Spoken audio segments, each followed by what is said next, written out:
Guys இப்போ பார்த்தீங்கன்னா டெல்லியிலேருந்து சைனா போகக்கூடிய எக்ஸ்பிரஸ்ஸு ஒரே இடத்த சுற்றி கொண்டு இருக்கிறதாக நமக்கு தகவல் வெளியாக இருக்குது. அது பார்த்தீங்கன்னா அந்த ட்ரெயின் லைட்டாக தண்ணியை போட்டுருச்சான். போதையில் அங்கேயும் இங்கேயும் பைத்தியம் மாதிரி சுற்றினே இருக்குது. அதை கட்டுப்படுத்துறதுக்கு இன்ஜின் டிரைவரும் பைலட் கார்டும் எல்லாமே இறந்துட்டாங்களாம். அது என்ன பிரச்சனைன்னு தெரில. அந்த நியூஸ் தான் இப்போ ஓடிட்டுருக்கு. இப்போ தண்டவாளத்தில் இந்த மாதிரி ட்ராக்கும் வச்சு அவங்க நிறுத்தி ட்ரை பண்ணிட்டாங்களாம்.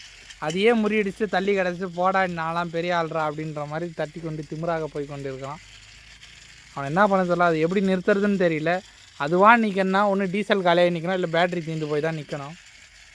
ஒரே இடத்த இன்னும் கவுராமல் சும்மா தீவிரமான வேகத்தில் சுற்றி கொண்டு இருக்கிறார். பாருங்கள், அந்த காட்சியை தான் நம்ம பார்த்து கொண்டு இருக்கிறோம்.